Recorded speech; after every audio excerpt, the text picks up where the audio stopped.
we are not back doing a live recording. We're doing a non-live recording. But hi everybody, this is Goblin Cave TV doing Chronicles, and we are finally doing our wrap-up for Mutant Year Zero, which has taken quite a few attempts. But we're here, about a month and a half later. It feels trying to remember what the hell we did. Trying to remember what we did, and our thoughts on the game itself. So if you haven't seen our Chronicles games, we play short games, and we have a wrap-up video, which is our thoughts on both the scenarios that we played, as well as the rules, and maybe some fixes, or even the VTTs that we're using as well, because that's one of my thoughts on this one. But Dr. Oblong, as the gross mutant, as the person running this one, is there anything from the GM's perspective you want to get off your chest right from the very start? No. Look, I've said it before and I'll say it again. Dice pool to me is excessive. Like, some people like throwing lots of dice, but to me it slows down the game, and there's other ways to figure out those odds with a much more succinct way of rolling than going one like gathering up your 15 d6s and then hurling them at the table, like and then trying to figure out what the result is. Like, there's much more succinct ways to figure out odds than dice pools, and that's just a personal preference. I mean, obviously, was there anything wrong with this starter booklet which we started this with? Oh yeah, because we had to then move into the actual Mutant Year Zero full booklets, because the starter book mentions a lot of rules but doesn't actually put them in there for you to reference. So that's a bit annoying, that you have to, if you want to play the starter to its full capabilities, as it tries to get you to do, it's basically saying buy the full book. Yeah. It's like a teaser. Yeah, but that's not a good way to get people interested in your game, is to say, we've got all these cool rules that you don't get to look at. Yeah. Like, how is that getting anyone interested in your game, saying, hey, you get to use these rules in the full game? Just give us the taste, like, give us how these rules work so we can actually experience them and make up our own minds. Yeah.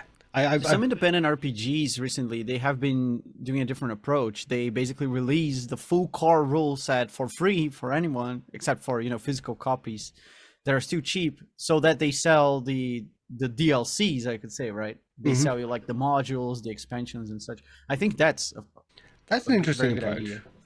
But I remember you mentioning when we started this that, like, the starter booklet is like, wait, we've got a problem with this. We're like, I can't know this rule. I can't find this, can't find that. And that was like, that's why I wanted to make sure your GM's perspective was out there, because we are playing the starter booklet. Like, this, I picked up were playing the starter booklet. I think, in theory, playing the starter booklet. Yes. You can pick this up really cheaply, if not free, as a PDF maybe. But it's got issues with the rule, with the lack of details.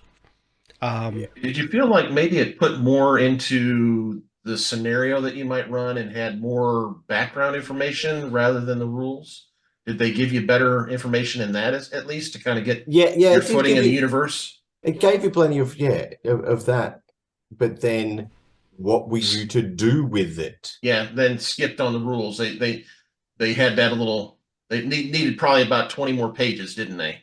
No, that they needed about the same amount of pages and just cut out half of the lore and put in the actual rules, because it was a lore overload. Like, I read through the rules and didn't know how to play the game, but I knew all about the universe. That's not what you need for a starter kit. You need a light version of the lore and a light version of the rules that are going to be used while you're playing this scenario, and a light scenario which touches on those rules to give you an idea of what this is about. Yes. So, and the fact that they put these things in the scenario but don't put the rules there for that interaction is just befuddling. It's about 44 pages. what is 44 pages? Maybe this was for as an addition to like the proper rules, as in, hey, this is like when you buy the full rules, this might be your first scenario as a instead of what we usually do has what we usually think of as a quick start, which has a little bit of the rules, a little bit of the background, and a little scenario. Yeah, that might be where we saw it more of a quick start. It might not be that intention. Will that make sense? and this is Maybe also a beginner module rather than a quick start rule. Yeah. yes, and this is Free League Publishing's first rule set, and so obviously there's going to be some stumbling blocks, and we've played other Free League publishings and didn't find that to be the case in other quick starters. So maybe it was just a stumbling block for them on their first production of an RPG, and not getting the basics of what a quick starter really needs to be. That said, it's from 2016. I did want to ask you a question too about your comment about the dice on a dice pool. Did you find that was as trippy with Mutant Year Zeros in that you're just looking for symbols? You're not having to add up dice. You're just looking for the radioactive symbols. Yeah, that's great that it's just you're looking for the symbols. But God, they could have picked two different symbols, not two symbols that look so goddamn similar. Like, pick a big X and a big circle. Then we're clear. Not two defined, like... The radioactive symbol. Radioactive and biohazard symbol look so biohazard goddamn pretty close. similar. Yeah, So, like... I've just scrolled into the Roll20 from our game and showed, like on the screen now on the overlay, a success and a non-success in the yellow dice. Like one's a 1, one's a 6. Which one's which? There's a biohazard and a radioactive, and that tripped me up so many times. I think they did a better job in the Alien with their dice there. The 6 is a crosshairs, and the 1 is a face hugger. It's very, very Exactly. different. That is different and easy to tell. Yeah. As I say, yet again, first time, but yeah, as I understand that you look at them quite quickly, but I don't understand dice pools. To me, especially if you're at a table, it's slowing down a gameplay so much. Rather than just guys roll a D100 or a D20 or something like that. Grabbing all your dice. Like some people like that experience of going, look at me, I need a bucket to make my dice roll. But like, to me, that as a DM who wants to get the story to like continue and to, like pausing for people to do dice rolls and stuff, to me is really anti tabletop gaming. Drakonyan, Yeah, I mean, I think one of the reasons for this is, D6s are available aplenty all around the world. It's, I live in a third world country. Sometimes it's hard to get some good Chessex dice for a reasonable price, but you can certainly find D6s on any, dollar store and get them, But I can get you the same odds from 4d6 than 15d6. Like, right, it's just math. It's just maths, and you don't need to be rolling literally handfuls of dice. Like, you're just figuring out odds. The dice pools are just there for people that love to touch dice and roll them, I think. It's not there for maths. Like, if you were a maths nerd, you wouldn't put that in to figure out your odds.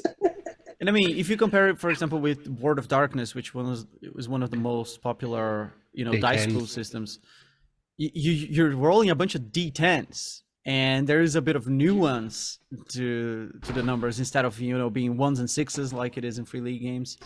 I think, like, when I first read that system, I was like, who came up with this? This is so much, right?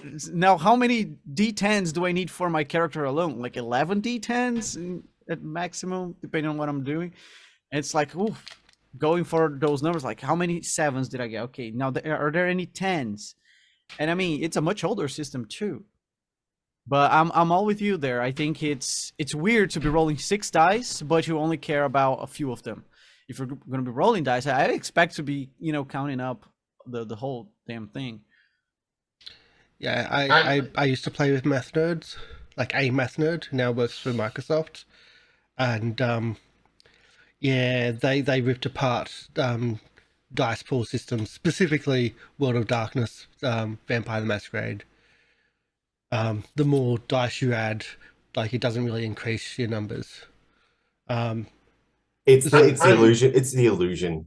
Well, that people love. I'm one of the clickety clack likes the rocks kind of guys. I do like dice pool games to some extent. What I do like about the Year Zero engine is they cap it at 5. You can only have a maximum of 5 in your attribute and 5 in your skill. So you've got a maximum of 10 plus maybe 1 or 2 for your bonus for your weapon or whatever it is you might be slinging. So they do cap it at least. I will say that I would bet that you're probably going to like Blade Runner or Twilight 2000 a little better if you haven't looked at those from Free League and their Year Zero engine, because they converted to 6-sided, 8-sided, 12-sided, and 10-sided, and you just roll 2 dice, one for your rating for your attribute and one for your skill. And they anything basically over a 6 can get multiple successes on that 1 dice. So you might like that system a little better. Zaraeea, what do you think of the dice or the pips on them? I think it's it's very much a dice system that is basically only feasible again for online. VTTs, yeah. Yeah, it's not something you can really play. Like if you say, like, if you're at a table and just everyone had like 10 or like 20 D6s, then that's feasible.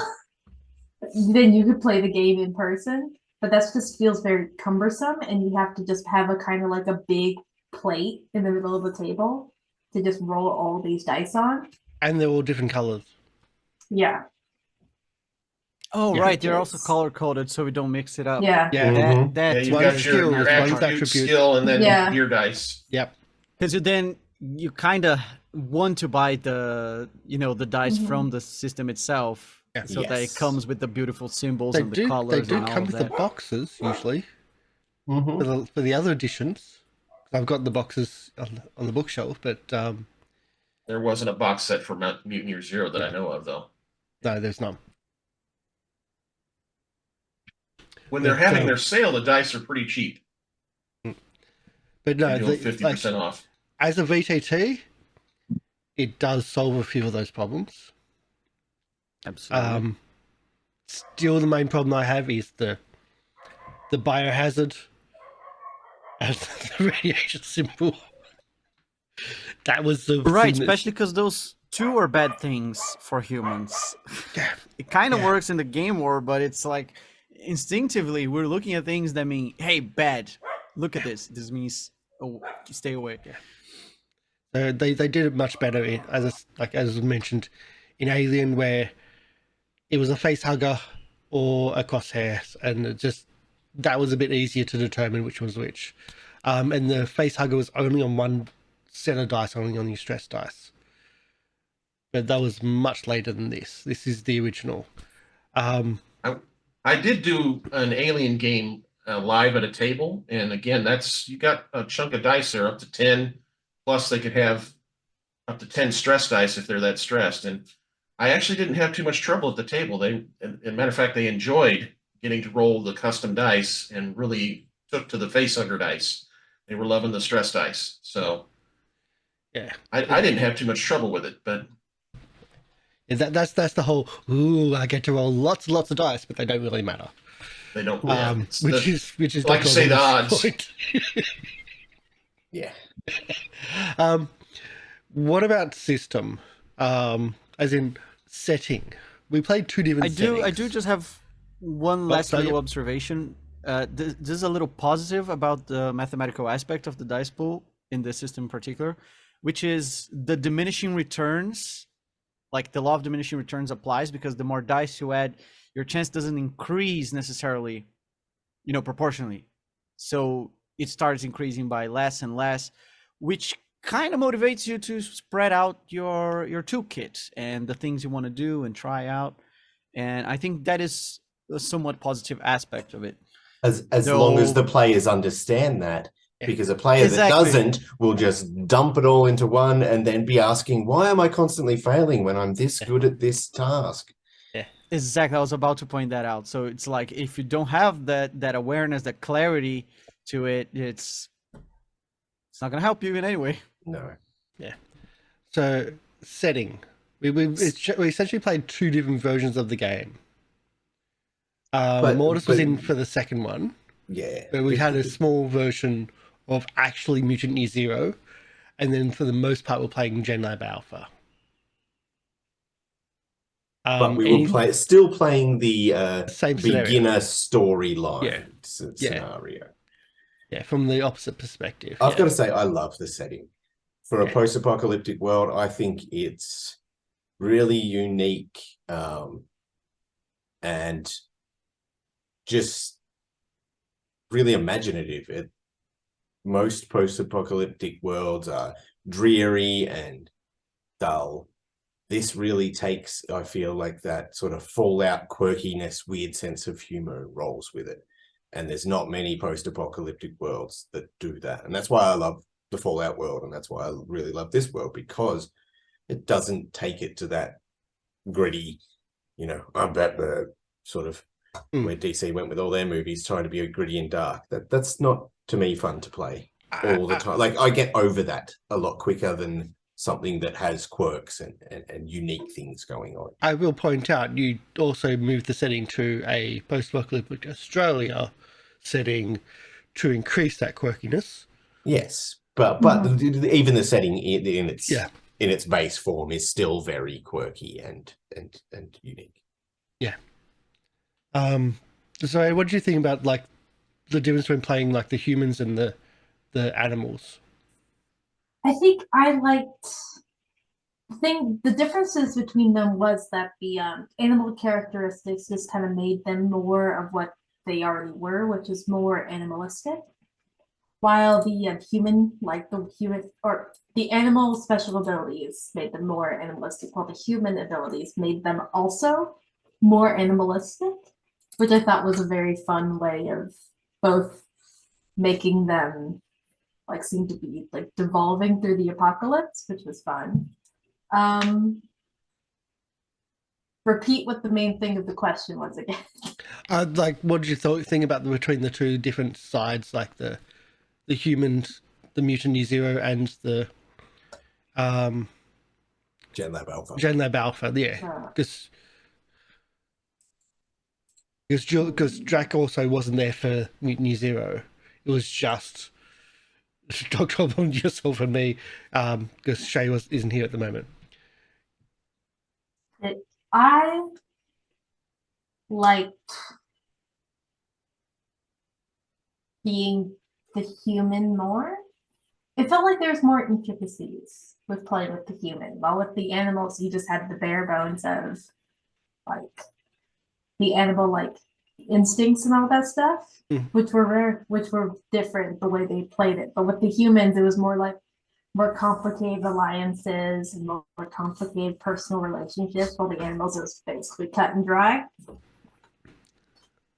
I feel that we could have done the same complicated relationships if the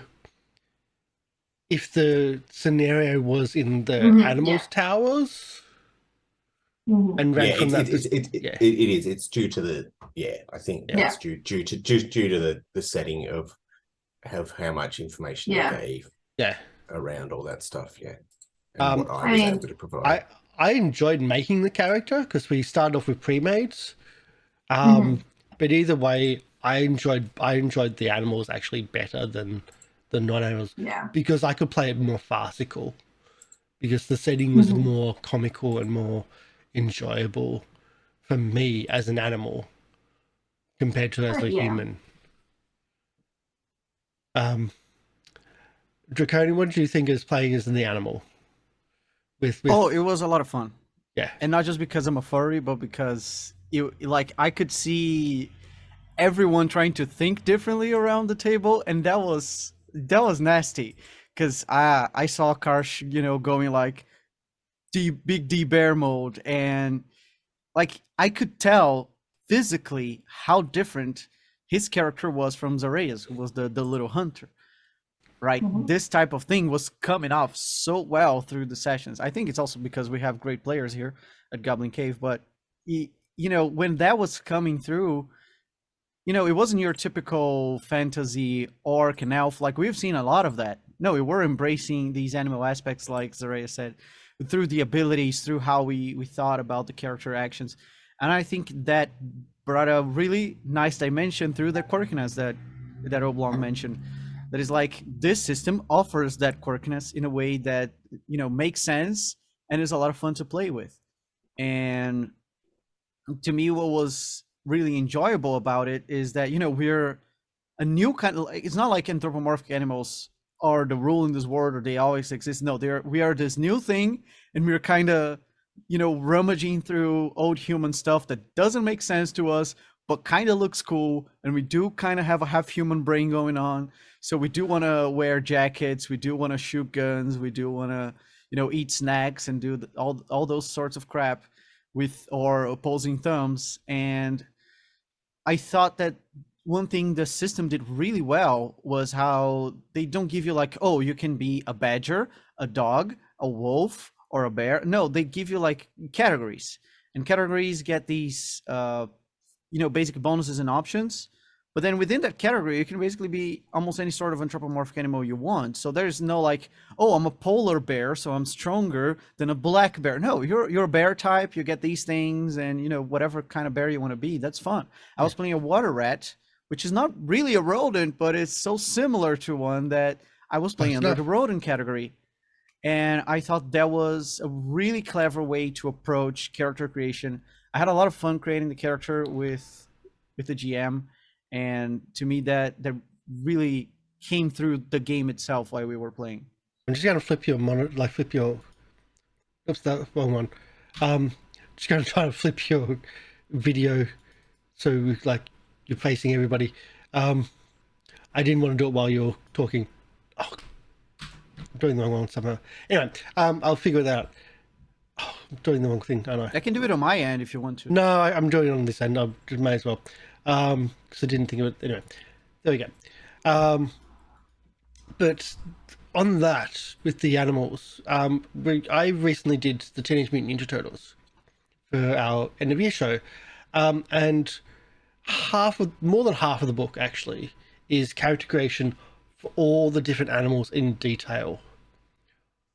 And there's it went into far too much detail on what you can do with those animals and what each animal does for you, compared to this, where, as you said, it's very generic. Yeah, very it's more of an stuff. archetype. Yeah. Than an actual specific animal, and Yeah. that gives you a lot of broadness. That allowed us to bring it to Australia. If it was so restrictive, I would have kept it in America, because we would have stuck with the bears and rabbits and raccoons and whatever that it actually is based in the book. But because of this broadness, it allowed me as the GM to go, hey, I'm an Australian, I can bring my Australianness to it and let these people, you know, experience that and stuff. So yeah, that's really a really big positive for it.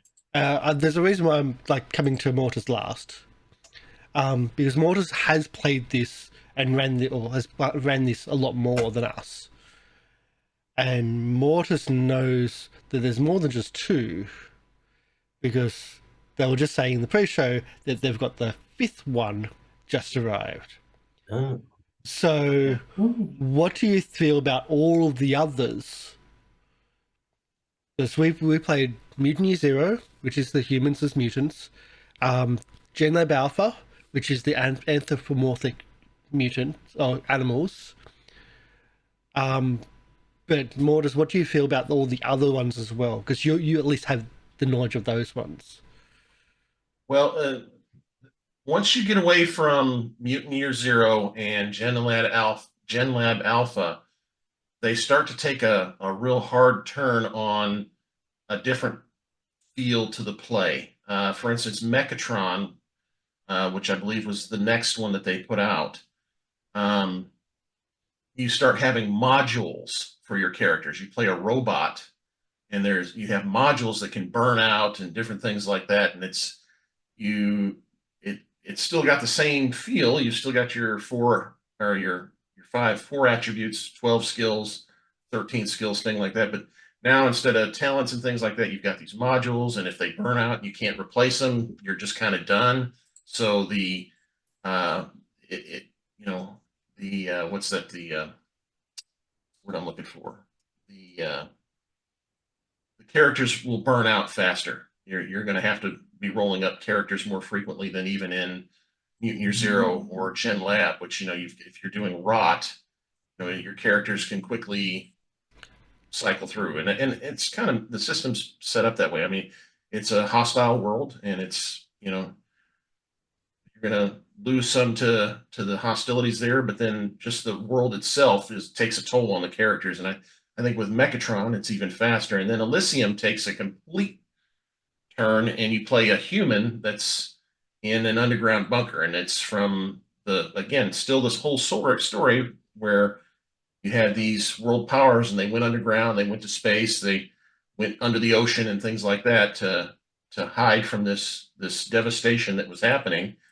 But Elysium, you play characters, and it's much more driven like Fallout, but character tech. interaction. You're not really fighting a hostile world because you're in a safe bunker. So you've got like murder mysteries kind of things, and you've got political intrigue. So it's a whole different feel to that one. And then you've got Ad Astra, which just came out, and that's where you're on a space station.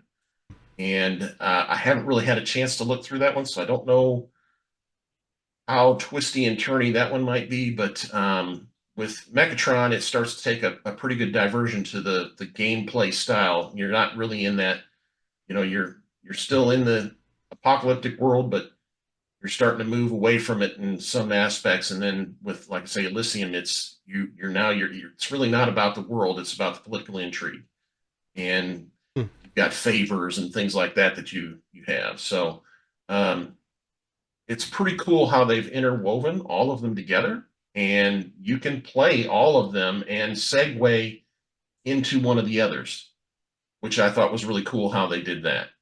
And they all have that underlying theme that is the main plot of the world, and I think it's pretty cool.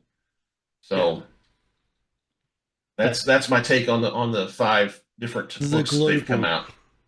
Yeah. I want to actually talk the zone is its own little element of, or own part of this game, or both Gen Lab and Mutant Year Zero. What are people's thoughts on the zone? We'll start with the Ghost Mutant. The rolling up each zone area.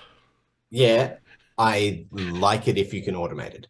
Yeah, I love which we ended up doing. Which you can do through a VTT. Yeah. Or you could sit there as if I was going to take the time and run a long campaign. I'd sit there and gen my map and also plot it out with pre-made locations and stuff like that. Yeah. Sculpt it a bit better than just the random, because you can walk from a zone with no rot to high rot to no rot to medium rot, and that just doesn't make as much sense. Where you'd have areas of increased rot and things like that makes a bit more sense, and maybe tweak the threat range as well, because as we clearly experienced through me rolling a random zone in the random area in the zone, the threats can be very minimal to extremely dangerous. And for new players and a new GM, it was a rude awakening to find out that I'd rolled one of the most dangerous creatures in the game. So I think when I spoke to Mortis for the first time about our game, when we were doing an interview, I mentioned the creatures that we did, and I think Mortis said we faced the three of the 4 worst creatures.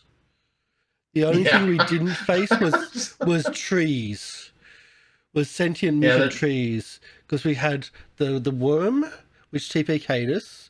We had the bird, hawk, the trash hawk, the trash hawk bird or whatever, and the ants, the swarm of ants. Yeah, swarms. Yeah. Yeah. Ants are terrible. They will TPK a party if you're not careful. Yeah.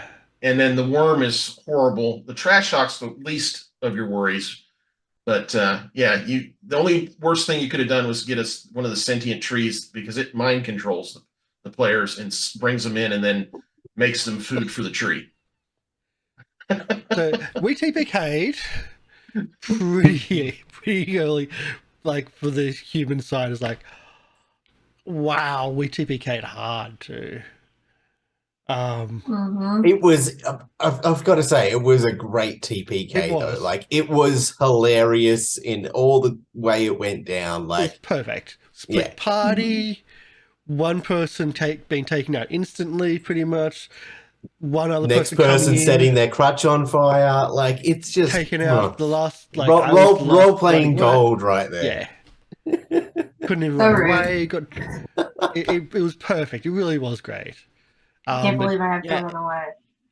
Damn, it was And hard. Oblong, on that observation, the two things. One, some systems that, produce this kind of procedurally generation of areas and environments usually have modifiers. You didn't feel like they didn't give you modifiers for, like, if the story is progressing, you add something like a +2, so you can, it starts going into higher threat levels. Not that I read that there's, I don't know. It's Mortis, kind of just random from the beginning, and that's I'm pretty sure it's.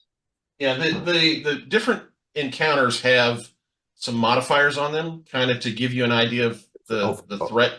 Yeah. And the rule book says you can use this, but it doesn't prohibit you from saying, no, I'm going to roll that again, or I'm going to pick this one. Exactly. Yeah, but it's more about, but that comes down to game master knowledge and knowing the threat that.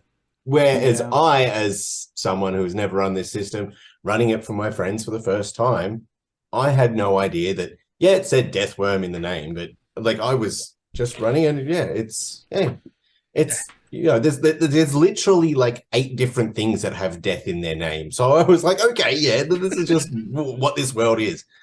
Yeah, and then there wasn't. It's not very clear in their threat section, where where Dungeons and Dragons and Pathfinders and things like that have very clear challenge ratings and things like that, and very clear ways to set stuff like that. But this doesn't. But I don't mind that it doesn't.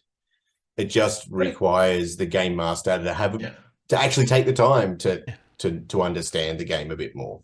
And on that note, I just want to say on that note, the Chronicles series is us looking at a game for the first time as if someone's picking up a game for the first time. Yes, we've got experience with lots of other games, but this is a first take, and that's what this series is all about, a first take. We will make mistakes. We're making lots of mistakes. We got death counter in these games for a reason, for overall, like a total kill, like death counter. So this is the whole thing. Like, is this easy to pick up? Well, I think something that people that are maybe looking at playing this need to understand it can be a very deadly game, even with a minor encounter like a zone ghoul or something. If the zone ghoul rolls well against you and your armor fails, your armor roll fails, I mean, your character might have 2 to 3 or hit points essentially, and they can be broken. Now, the great thing is with being broken, it doesn't necessarily mean you're dead, but if you roll that magic 65 or 66, your character can be dead like that. Or if the person that took you out has an opportunity to do a coup de grace, your character is going to be dead. And you've got even minor stuff can get you if you just unfortunate on dice, but really the environment with the rot and different things like that. There's some, I don't know if you did any of the environmental stuff, but there's thunderstorms, rot rain, and things tornadoes, like that. Cold bursts and things like that can get you. I mean, it's a deadly game and not forgiving in that area. If the dice line up right, you're going to lose a character.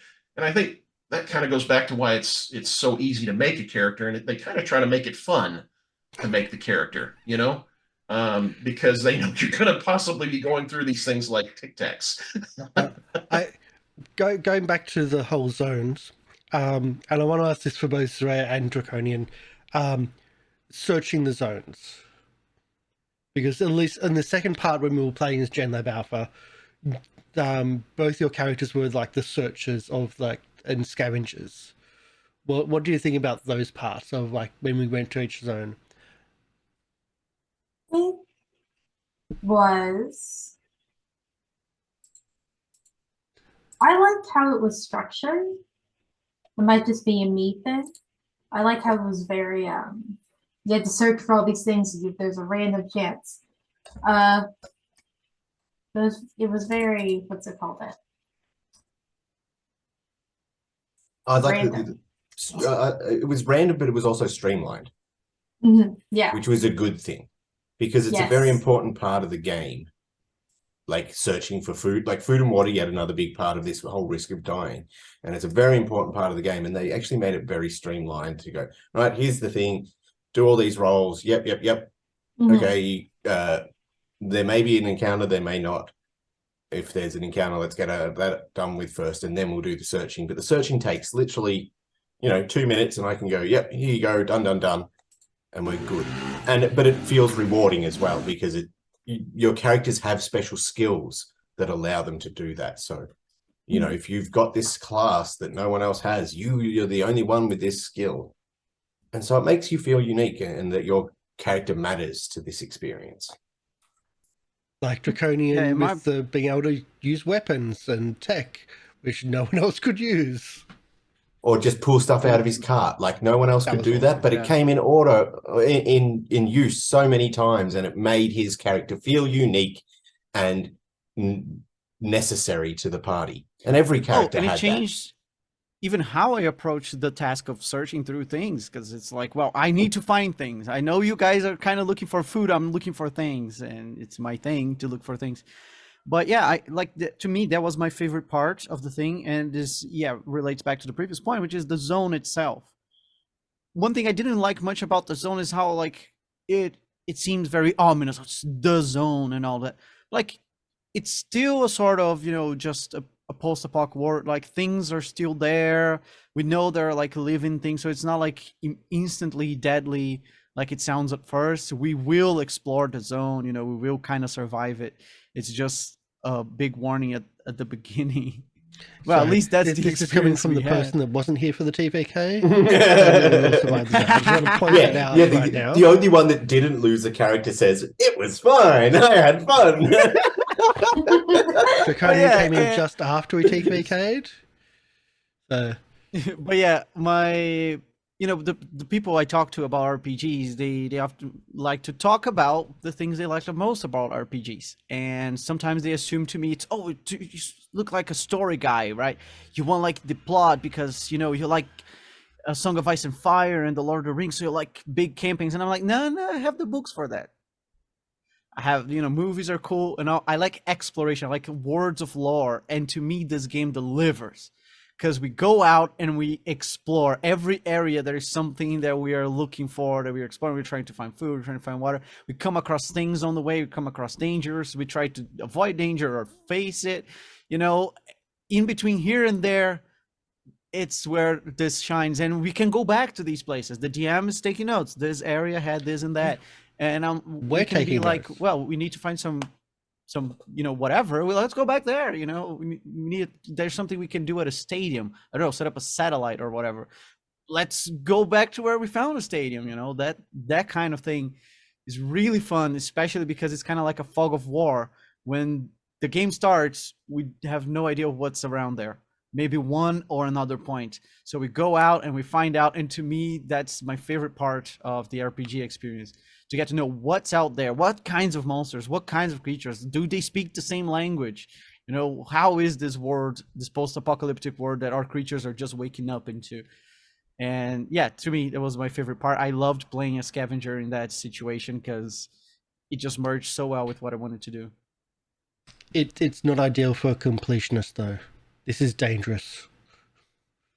You don't want to go right. after every single tile. Playing tabletop RPGs is not a good thing for completionists. No, that's not. There's no DM out there that's going to sit around and go, no, sorry, I'm not going to sit here for 12 hours while you check every nook and cranny. I didn't hide an Easter egg in this goddamn toilet, all right? I'm used to reminds me- 12-hour sessions. Which reminds me, in D&D Pathfinder, that's a very common thing that, the players didn't find something here. They're like, I'm going to roll again. Can I roll again? DM, can I search again? And in this game, they straight up start with, you got one chance. The party got one chance.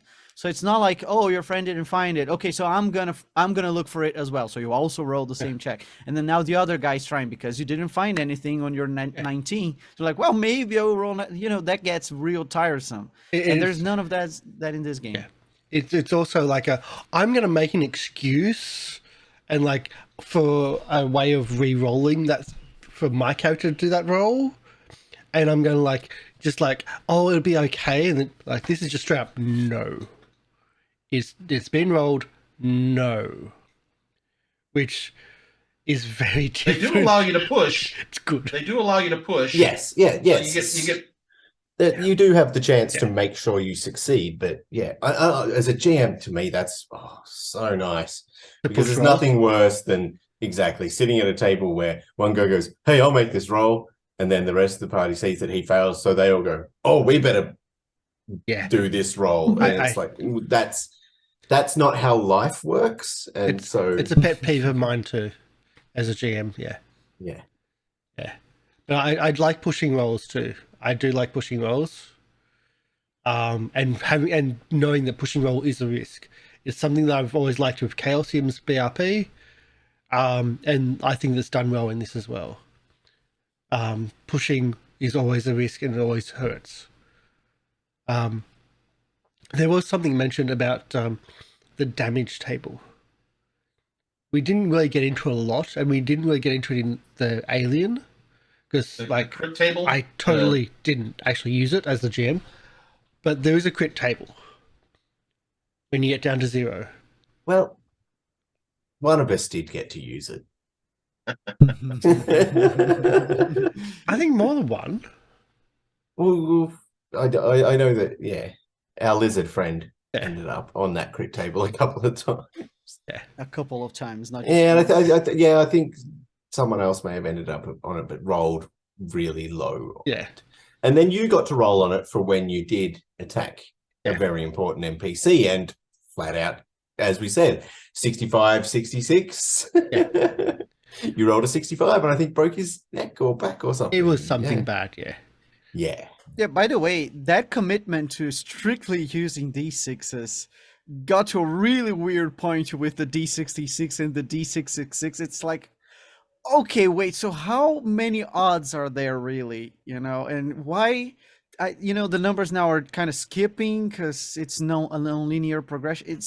It was so weird and confusing looking at the tables because it's not like the first number is a category, then there are subcategories. No, it's just, it's linear, but it's not. Yeah. It's a base 6 system, and our human brains that have been put into a decimal system our whole lives look at that base 6 system and just go, well, hang on a minute, this table's very confusing. Yeah, one of them gives you 36 options and the other is 6 times that, so 216 why does it go from 36 to 41? What is wrong with this table?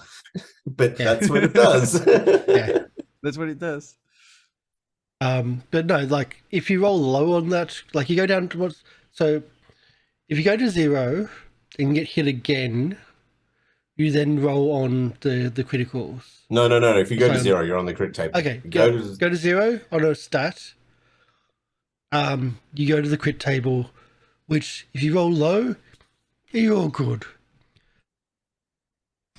Then you can have more physical injuries or other bits and pieces, some more permanent physical injuries.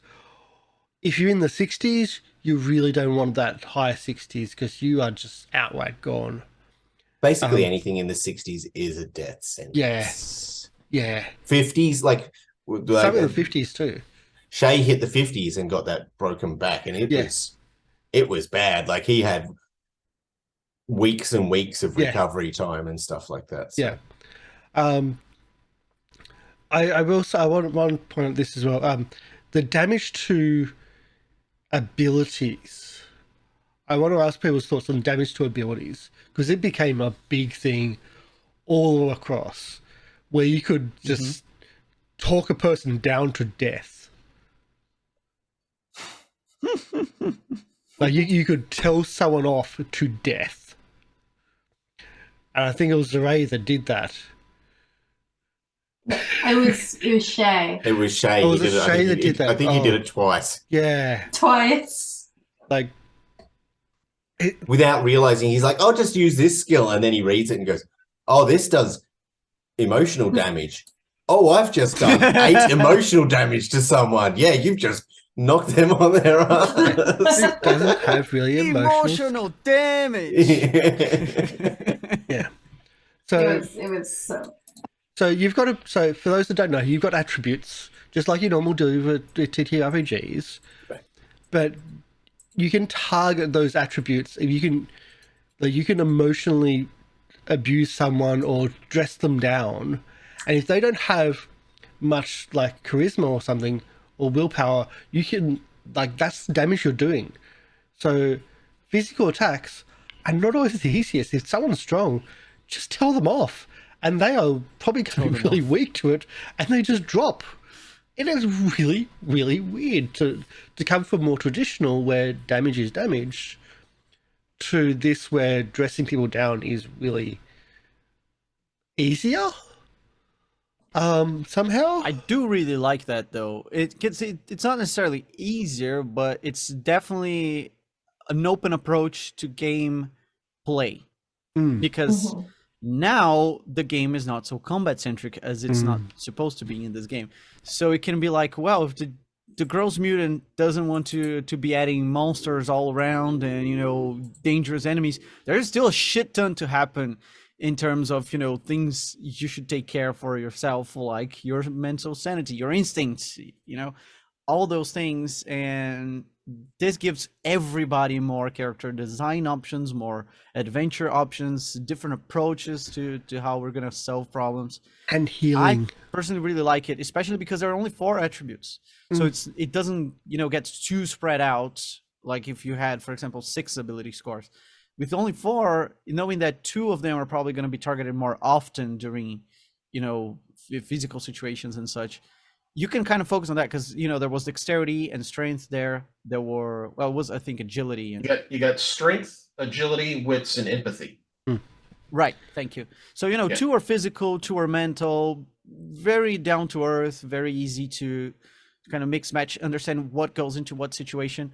And they're not too spread out. And especially how damage works, you don't want to take any because you do get weaker. It's not a matter of, oh, until I have 1 hit point, I fight a full capacity. No, you're getting weaker by this.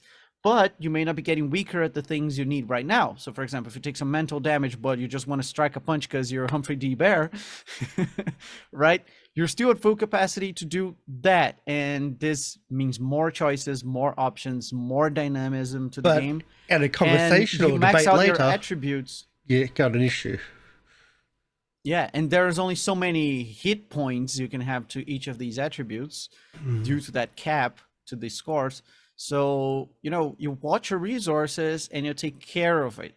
You take care of each one of them, not just the ones that you're risking the most or the ones that you have the least of. Yeah, and healing takes resources too. And it's different resources for whatever you're trying to. Yeah. You know, one is water, one is food, one is rest, one is just companionship. Yeah. For a certain amount of time to recover. And the thing I like is that there's no hit point ramp. One of the things about other games is, you know, you start off with a 5 hit point character, but by 10 levels in, you've got 50. You've got 10 times that amount of health. And so then it starts to become less of an issue. You go, oh yeah, okay. But with this, you're like, yeah, you can level up and go from a 3 to a 4, but that's still not it's a more... big, no, I don't think you can even. No, it's only skills you can put up in leveling. Only skills. Yeah, but so there's also there's also talents that you can take that can help you avoid damage, deal out more damage, things like that, or different things as well. And comboing them. And you can buy those throughout. From beginning to end, that risk of death, that thin line of those 3 hit points that you chose at the start is still there from no matter where you are in that campaign, and that fear of death. You don't become some overpowered superhero that does not fear death and walks into, any battle just overly confident. This is always, you're on the edge, you're always struggling, which is a really good way to do it. In the game that I ran, my players learned right away that sometimes running away is the best option. And that's not something you typically see in a D&D game or something like that, where, like you say, they've got these masses of hit points. They just keep throttling in. My players learned very quickly, you know what? Discretion is a better part of valor here. I think we're gonna call this, and we're gonna reevaluate life choices on this one. Yeah, and that's a very hard thing for the traditional D&D players, because they're used to being so like heroic and overpowered. Yeah. To pull them all the way down. Kick the door, walk in, kill all the monsters, take the princess and the loot, go back home. Yeah. For me, it feels which is not to bash on that, right? It's not to bash on that, but it's like this game brings a different goal, and it delivers that goal. Exactly. It makes sure that it keeps that threat constant and things like that, where other games, that escalation seems to diminish the threat at times. For me, it actually feels like a BRP, basic role playing from Chaosium, where you don't have that escalation. You always at that risk if there's combat. One of the things that I liked about it, skill-based games usually have that feature. So it's level-based versus skill-based usually has the kind of key difference there. What I like about this layout versus like a D&D is, if you've got a group of folks that have level 8 characters, the GM has been progressively making harder and harder monsters for them to go against. I mean, there's a whole range of monsters in Dungeons & Dragons, and they, so as they get more, the monster level goes higher and so on, and it makes it difficult for a new player to just come in. I mean, you basically have to make them a level 8 character. Whereas in this game, the threat is the threat, and you can have a new player come in with a new character and not be just washed out, because these guys are all the way up here at level 8 and they've got 2,500 hit points and this guy's got 2. You can come in and they can hold their own with this group, and you can have players cycling in and not have that issue, which I kind of like. The internal logic is easier to keep like that, because, it's very understandable to have like a game that's been going for 2 years and the characters are now level 12. They started down there, now they're here, they've done a bunch of adventures.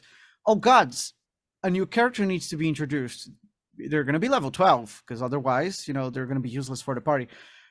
There aren't hundreds of level 12 guys, especially with the specific role that the party happened to need for them at the right level for, so there's a lot of meta game needed to keep a D&D game running for a long time, as opposed to these games. I just want to pause to point out that Zaraeea and I know that, also the threat's the threat. At level 1, you can face really dangerous monsters. Yes, you can. Which is kind of what happened with our TPK. The threat is the threat. I do want to touch on this as well, but because I found this really amazing as GM for Alien. Monsters in this from the Ghost Mutant, their attacks, the D6 randomized attack. What, you didn't have them? Nope. Not in Mutant Year Zero. Not in Mutant Year Zero? Oh, okay, so it's not in this. It's in. No, it's a feature of the Alien franchise to have monsters act rather erratically. I was playing Nemesis, which is not an Alien game, by the way. It's a tabletop game, plays a lot like Alien RPG. It's not Alien trademark. It is something extremely similar. So it's legally Nemesis, different, but almost identical.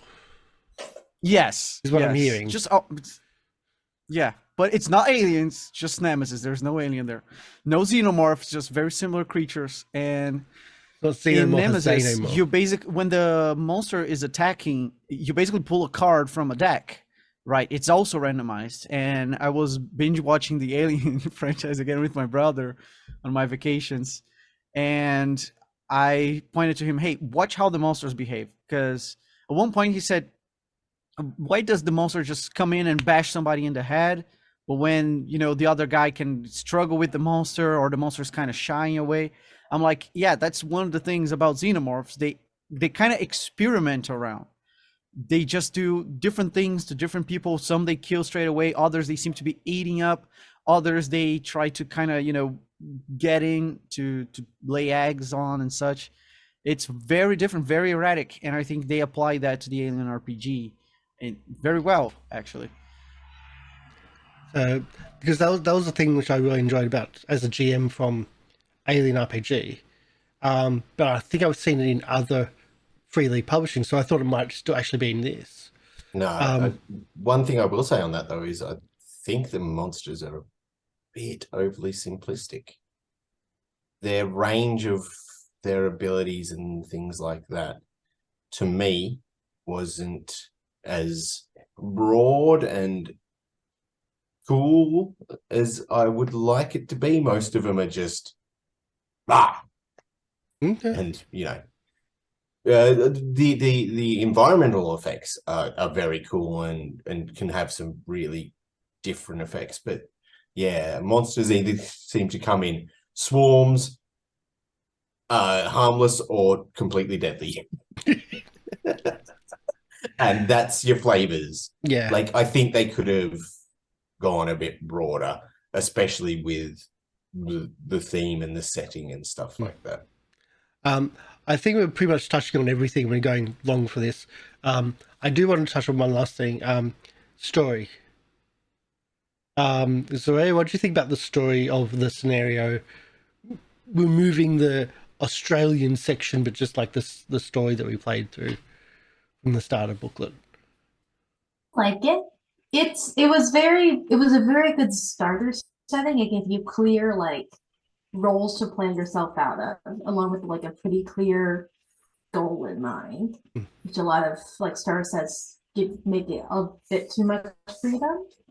It did give us a lot of lore though, which was, we said this earlier, it was less rules, more lore, which is great if you want to be very, very focused on like the social aspect. But this game isn't very built to be as focused in social aspects, more built for the combat part, at least in my opinion. So it's, I like the simplicity of like you start here Yeah. at the tinny, or I think it's supposed to be the arc. You then have some things going on, then you move to the other place. In theory, you survive. Contact the others, and then probably come back, and then come back to more drama and politics. Well, yeah, you saw how the death of the leader and things like that. Like I still kept the beats of the storyline, even though the characters that you were playing had changed. I tried to keep that, and I think it's good that it does have this evolving storyline that you leave and come back to this hub that you're supposed to be in. The world around you continues to act and things like that, where in a lot of tabletop games sometimes it can be the camera's on the party but the rest of the world is frozen. It can feel it a lot of times. This did a good job of keeping it an alive, breathing world. Draconian, what do you think? I mean, you only came in from the second part in. What do you think of the story from like traveling back and then like the politics and everything going on in the tinny? Yeah, I thought it was more enabling than enticing. Like I found some elements cool and interesting, but it wasn't like, oh, I want to engage with these guys. Like I want to interact. It was like, okay, we had a mission here. Our mission kind of failed because these guys are asses. Let's go back home then. And sure, there was a lot of the exploration that I like, but essentially it still felt like a fetch quest. You start here, you have been chosen to go there and do that, and then you have to come back with the results, which is, like I said, very good in enabling the adventure to just jump and happen.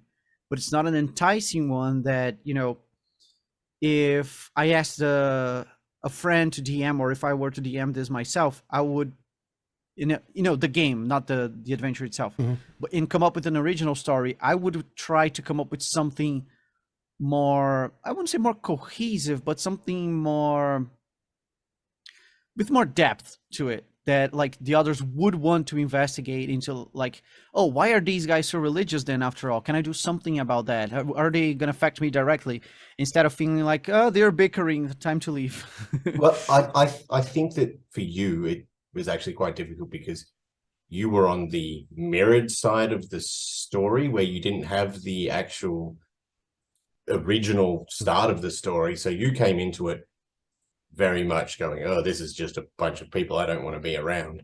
Where the other people that had played the start were going, okay, and getting these aha moments. You were missing out on them because you missed the start that gave you those moments. Yeah, that makes sense. And if you were playing as the humans from the humans faction, you would like have those connections of these religious people. You might even be a part of that religious faction or have associations with them, because we started with all these associations with the pre-made characters. And I think that's what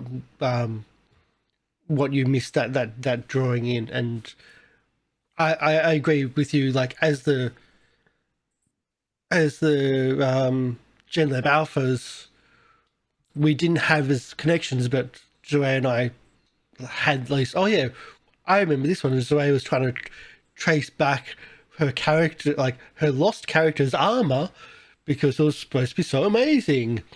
It was good armor. Becca. But there was also other, like, almost background drops from like the original characters' friends and relationships that were being dropped as the Gen Lag alphas, which I tried to make sure that I included that story, even though it wasn't really relative to the animal mutants. It was relative to the players. Yeah. Who had lost. And there is a very, very deep meta plot that runs through the whole thing for the mutants in particular, where you're trying to find, where do we come from? Why is it that none of the mutants can have kids? Why are we all 33 years old? Why, where did the elder come from? Why is he the only one that's old? And when you start tapping into some of that with the GM, you get through that meta plot, and then there's a couple of things you can find in the zone that really start triggering against that plot. It can get really wild. And Gen Lab has a similar kind of plot thread that's in there for you. So I think if you had time, you would find that there's some very deep, meaningful stuff that would be more so than just we've got a task, go out, find, bring it back. There's actually some deep meaning that can really be played out in a longer campaign. Right, but how much of that was in the quest itself? Because I think Karsh, well, it was there. It was there. It was there. It was just they had to pick and choose very specific points of it. Yeah. Any final thoughts, Dr. Oblong? Thumbs up. We'll play again. Going to run it with my home group. Yeah, I thought you were saying you're buying the stuff and getting it free. I have bought it for Foundry, and I just finished a long running campaign, so I'm not hopping back in the GM seat anytime soon. But the next time I do, I am playing Mutant Year Zero. Yeah. Okay. As long as my players want to play it. I mean, I would say that this was weird playing a very Australian version. I've played things from you before when you've GM'd, and it's always weird. Is the best way to put it. Really weird. But playing this very Australian version of it was fun, especially playing with Americans. Yeah. Mm-hmm. Doggo, Robo, what? Yeah, Robbo and Doggo. yeah, no.